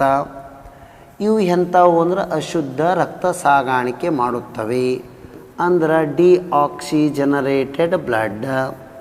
ಇವು ಸಂಪರ್ಕ ಕನೆಕ್ಟ್ ಮಾಡಿಕೊಡುತ್ತವೆ, ಬರೀ ಸಂಪರ್ಕಿಸುತ್ತವೆ. ಇಷ್ಟು ಗೊತ್ತಿರಲಿ. ಅಪಧಮನಿಗಳು ಏನು ಅಂದ್ರೆ ಹೃದಯದಿಂದ ದೇಹದ ಎಲ್ಲ ಭಾಗದ ಅಂಗಾಂಶಗಳಿಗೆ ಹೋಗುತ್ತವೆ. ಹೃದಯದಿಂದ ಅಂಗಾಂಶಕ್ಕೆ ಹೋಗುತ್ತದೆ. ಹಾಗಾದರೆ ಇದು ದೇಹದ ಎಲ್ಲ ಭಾಗದಿಂದ ಅಂಗಾಂಶಗಳಿಂದ ಎಲ್ಲಿಗೆ ಬರ್ತದೆ ಅಂದ್ರೆ ಹಾರ್ಟಿಗೆ ತರುತ್ತದೆ. ಹೃದಯಕ್ಕೆ ಅಶುದ್ಧ ರಕ್ತ ತೊಗೊಂಡು ಬರ್ತದೆ. ಈ ಅಶುದ್ಧ ರಕ್ತ ಮತ್ತು ಹೊಳ್ಳಿ ಹೋಗಬಾರ್ದು ಅಂತೇಳಿ ಇದರಾಗ ಏನಿರ್ತದ ಅಂದ್ರೆ ಈ ರೀತಿ ಅಂದರೆ ಕವಾಟಗಳು ಇರುತ್ತವೆ. ಗೇಟ್ಸ್ ಅಂತಾರೆ ಅವಕ್ಕೆ. ಕವಾಟಗಳು ಇರುತ್ತದೆ. ಕವಾಟಗಳು ಎದುರಾಗಿರ್ತವೆ ಅಂತ ಕೇಳ್ತಾರೆ. ಅಭಿಧಮನಿ ಇದು ಅಶುದ್ಧವಾದ ರಕ್ತನಾಳ. ಕವಾಟಗಳು ರಕ್ತದ ಹಿಮ್ಮುಖ ಚಲನೆಯನ್ನು ತಡೆಯುತ್ತವೆ. ಇದು ಗೊತ್ತಿರಲಿ. ಲೋಮನಾಳಗಳು ಇವೆರಡು ನಡುವರ್ಗೆ ಸಂಪರ್ಕ ಕಲ್ಪಿಸುತ್ತವೆ. ಹಾಗಾದರೆ ಏನದಂದ್ರೆ ಇವುಗಳಲ್ಲಿ ನಮಗೆ ಸ್ವಲ್ಪ ಅಬ್ಸರ್ವೇಷನ್ ಏನು ಗೊತ್ತಿರಲಿ ಅಂದ್ರೆ ಅರೋಟ ಇದು ಅತ್ಯಂತ ದೊಡ್ಡದಾದಂಥ, ಇದಕ್ಕೆ ನಾವು ಹೇಳಬೇಕು ದೊಡ್ಡದಾದ ಅಪಧಮನಿ ಯಾವುದು ಅಂತ ಕೇಳ್ತಾರೆ. ಅಪಧಮನಿ ಇವಕ್ಕೆ ಆ್ಯಕ್ಚುಲಿ ಆರ್ಟರಿ ಅಂತಾರೆ ರೀ. ಆರ್ಟರಿ ಇದು ಯಾವುದು ಅಂದ್ರೆ ಅರೋಟ. ಅಪಧಮನಿ ಅಂದ್ರೆ ಆರ್ಟರಿ. ಹಾಗಾದರೆ ದೊಡ್ಡದಾದಂತಹ ಅಪಧಮನಿ ರಕ್ತನಾಳ ಯಾವಂದ್ರೆ ಅರೋಟ ಅಂಥೇಳಿ ಇದು ಹೇಳಬೇಕು. ಸ್ಪಷ್ಟವಾಗಿ ಎಕ್ಸಾಮ್ದಾಗ ಕೇಳ್ತಾನದೇ ಏನು. ಇನ್ನು ಅತ್ಯಂತ ದೊಡ್ಡದಾದ ಅಭಿಧಮನಿ ರಕ್ತನಾಳ ಯಾವುದಾಗ್ತದಂದ್ರೆ ಇನ್ಫೀರಿಯರ್ ವೆನಾ ಕೆವಾ ಅಂಥೇಳಿ ಬರ್ತದೆ. ಇದು ವೇನ್ಸ್ದೊಳಗೆ ಇನ್ಫೀರಿಯರ್ ವೆನಾ ಕೆವಾ. ಅತ್ಯಂತ ದೊಡ್ಡದಾದ ಅಭಿಧಮನಿ ಇನ್ಫೀರಿಯರ್ ವೆನಾ ಕೆವಾ. SSC ಕ್ವಶನ್ ಕೇಳಿದ್ದೀನಿ ರೀ ಇದು. ಇನ್ಫೀರಿಯರ್ ವೆನಾ ಕೆವಾ ಅತ್ಯಂತ ದೊಡ್ಡದಾದಂಥ ಅಪಧಮನಿ ಅರೋಟ. ಮಹಾ ಅಪಧಮನಿ ಅಂತಾರೆ ಕನ್ನಡದಾಗ ಅರೋಟಕ್ಕೆ. ಅತ್ಯಂತ ದೊಡ್ಡದಾದ ಅಭಿಧಮನಿ ಅಂದರೆ ಇನ್ಫೀರಿಯರ್ ವೆನಾ ಕೆವಾ. ಇದು ನಮಗೆ ಕರೆಕ್ಟಾಗಿ ಇಷ್ಟು ಏನದಂದ್ರೆ ಇವು ಮೂರುತ್ರ ಬಗ್ಗೆ ಗೊತ್ತಿರಬೇಕು. ಹಾಗಾದರೆ ಏನದಂದ್ರೆ ಇಷ್ಟು ಇವೆಲ್ಲ ಎದರು ಅಂದ್ರೆ ರಕ್ತನಾಳಗಳು, ಬ್ಲಡ್ ವೇನ್ಸ್. ಇನ್ನು ಲಾಸ್ಟ್ ಅತಿ ದೊಡ್ಡದಾದ ಗ್ರಂಥಿ ಲೀವರ್. ಲೀವರ್ಗೆ ಇನ್ನೊಂದು ಹೆಸರೇನು ಪಿತ್ತಕೋಶ. ಇದು ಗೊತ್ತಿರಬೇಕು. ದೊಡ್ಡ ಗ್ರಂಥಿ ಅಂತೇಳಿ ಹೇಳಬೇಕು. ಹಾಗಾದರೆ ಲಾರ್ಜೆಸ್ಟ್ ಎಂಡೋಕ್ರೈನ್ ಗ್ಲ್ಯಾಂಡ್ ಅಂತ ಕೇಳ್ತಾರೆ. ಲಾರ್ಜೆಸ್ಟ್ ಎಂಡೋಕ್ರೈನ್ ಗ್ಲ್ಯಾಂಡ್ ಅಂದರೆ ಇದರ ಅರ್ಥ ಅಂತಸ್ರಾವಕ ದೊಡ್ಡದಾದ ಗ್ರಂಥಿ ಯಾವುದು ಅಂತ ಕೇಳಿದ್ರೆ ನಾವು ಅಲ್ಲಿ ಆನ್ಸರ್ ಇಲ್ಲಿ ಎರಡು ಬರ್ತಾವೆ. ಕುತ್ತಿಗೆ ಒಳಗೆ ಟೋಟಲ್ಲ ಥೈರಾಯ್ಡ್ ಅಂಥೇಳಿ ಬರ್ತದಲ್ಲ, ಒಂದು ಥೈರಾಯ್ಡ್, ಇನ್ನು ಒಂದು ಹೈಪೋಥೈರಾಯ್ಡ್ ಅಂತೇಳಿ ಬರ್ತದೆ. ಇದಕ್ಕೆ ಲಾರ್ಜೆಸ್ಟ್ ಎಂಡೋಕ್ರೈನ್ ಗ್ಲ್ಯಾಂಡ್, ಅತಿ ದೊಡ್ಡದಾದಂತಹ ಅಂತಸ್ರಾವಕ ಗ್ರಂಥಿ, ಬರೀ ದೊಡ್ಡದಾದ ಗ್ರಂಥಿ ಲೀವರ್. ಲೀವರ ಮಾನವನ ಶರೀರದ ಉಪಾಚಯದ ಕೇಂದ್ರ. PSI question. Seat of metabolism ಉಪಾಚಯ ಕೇಂದ್ರ ಯಾವುದ್ರಿ? ಲೀವರ್. ಲೀವರ್ಗೆ ಏನನ್ನು ಬರುತ್ತದೆ ಅಂದರೆ ಹೆಪಟೈಟಿಸ್ ಬಿ ಬರುತ್ತದೆ. ಹೆಪಟೈಟಿಸ್ ಬಿ ವೈರಸ್ದಿಂದ ಬರ್ತದೆ. ಅದಕ್ಕೆ ನಾವು ಏನು ಅನ್ಬೇಕಂದ್ರೆ ಕಾಮಾಲೆ ಅನ್ನಬೇಕು. ಇದಕ್ಕೆ ಮಾನವನ ಶರೀರದಲ್ಲಿ ಕತ್ತರಿಸಿದರೆ ಮತ್ತೆ ಬೆಳೆಯುವ ಏಕೈಕ ಅಂಗ ಯಾವುದು ಅಂದ್ರೆ ಲೀವರ್. ಕತ್ತರಿಸಿದರೆ ಮತ್ತೆ ಬೆಳೆಯುವುದು ಯಾವುದು ಅಂದ್ರೆ ಲೀವರ್. ಅತಿಯಾದ ಆಲ್ಕೋಹಾಲ್ ಕುಡಿಯುವುದರಿಂದ ಲೀವರ್ ಹಾಳಾತಲ್ಲ, ಅದನ್ನು ಸಿರೋಸಿಸ್ ಅಂಥೇಳಿ ಕರೀತಾರೆ. ಇದನ್ನೇ ಸಿವಿಲ್ ಸರ್ವಿಸ್ IAS ಎಕ್ಸಾಮ್ ಕೇಳಿದ್ದ. ಸಿರೋಸಿಸ್ ದೇಹದ ಈ ಭಾಗಕ್ಕೆ ಬರುತ್ತದೆ ಲೀವರ್. ಕಾಮಣಿ ದೇಹದ ಯಾವ ಭಾಗಕ್ಕೆ ಬರ್ತದೆ? ಲೀವರ್ಕ. ಉಪಾಚಯದ ಕೇಂದ್ರ ಸೀಟ್ ಆಫ್ ಮೆಟಬಾಲಿಸಮ್. ನಮ್ಮ ಬಾಡಿದೊಳಗೆ ಯೂರಿಯಾ ಪ್ರೊಡ್ಯೂಸ್ ಆಗೋದು ಅಥವಾ ಯೂರಿಯಾ ಉತ್ಪಾದನೆ ಆಗುವ ಭಾಗನೂ ಲೀವರ್ದಾಗೆ ಬರ್ತದೆ ಅಂದಂಗೆ. ಇದು ಗೊತ್ತಿರಲಿ. ಇದು ಏನಂದ್ರೆ ಥೈರಾಯ್ಡ್. ಇದಕ್ಕೆ ಏನು ಏನು ಬೇಕೇ ಬೇಕಂದ್ರೆ ಅಯೋಡಿನ್ ಬೇಕು. ಇದರ ಕೊರತೆಯಿಂದ ಏನಾಗುತ್ತಂದರೆ ಸರಳಗಳ ಗೈಟರ್ ಕೆಳಗಂಡ ರೋಗ ಬರುತ್ತದೆ. ಇದು ಯಾವ ಹಾರ್ಮೋನು? ಥೈರಾಕ್ಸಿನ್ ಹಾರ್ಮೋನು ಬಿಡುಗಡೆ ಮಾಡುತ್ತದೆ. ಥೈರಾಕ್ಸಿನ್ಕ ವ್ಯಕ್ತಿತ್ವದ ಹಾರ್ಮೋನು ಅಂಥೇಳಿ ಕರಿತೀವಿ ನಾವು. ಇದು ಏನಂದ್ರೆ ಎಂಡ್. ಚಿಕ್ಕದಾದ ಗ್ರಂಥಿ ಯಾವುದು ಅಂತ ಕೇಳಿದ್ರೆ ಪೀನಿಯಲ್ ಗ್ರಂಥಿ. ಪೀನಿಯಲ್ ಎಲ್ಲಿ ಬರ್ತದ? ಮೆದುಳಿನಲ್ಲಿ ಬರ್ತದ ಪೀನಿಯಲ್ ಗ್ರಂಥಿ. ಹಾಗಾದರೆ ಅತಿ ಅನ್ನೋದಂದ್ರೆ ಯಾವ ಗ್ರಂಥಿಯನ್ನು ಮಾಸ್ಟರ್ ಗ್ಲ್ಯಾಂಡ್ ಎಂದು ಕರೆಯುತ್ತಾರೆ ಅಂತ ಕೇಳ್ತಾರೆ. ಮಾಸ್ಟರ್ ಗ್ಲ್ಯಾಂಡ್, ಇದಕ್ಕೆ ನಾವು ಪಿಟ್ಯುಟರಿ ಗ್ರಂಥಿ ಅಂತೇಳಿ ಕರಿತೇವೆ. ಏನನ್ಬೇಕ್ರಿ? ಪಿಟ್ಯುಟರಿ ಗ್ರಂಥಿ. ದೇಹದ ತಾಪಮಾನ ನಿಯಂತ್ರಣ ಮಾಡುವುದು ಯಾವುದು ಅಂತ ಕೇಳ್ತಾರೆ? ಬಾಡಿ ಟೆಂಪ್ರೇಚರ್ ಮೇಂಟೈನ್ ಮಾಡೋದ್ರಿ ಹೈಪೋಥಲಾಮಸ್, ಮೆದುಳಿನಲ್ಲಿ ಇರುತ್ತದೆ ಹೈಪೋಥಲಾಮಸ್. ಇದು ಹೇಳ್ಬೇಕು ನಾವು ಹೈಪೋಥಲಾಮಸ್ ಅಂಥೇಳಿ ಇಷ್ಟು ನಮ್ಗೆ. ಹಾಗಾದರೆ ಮಾನವನಲ್ಲಿ ಮೊದಲಿಗೆ ಚಿಕಿತ್ಸೆಗೆ ಒಳಪಡಿಸಿದ ಹಾರ್ಮೋನು ಯಾವುದು ಅಂತ ಕೇಳ್ತಾರೆ? ಚಿಕಿತ್ಸೆಗೆ ಒಳಪಡಿಸಿದ ಹಾರ್ಮೋನು ಇನ್ಸುಲಿನ್.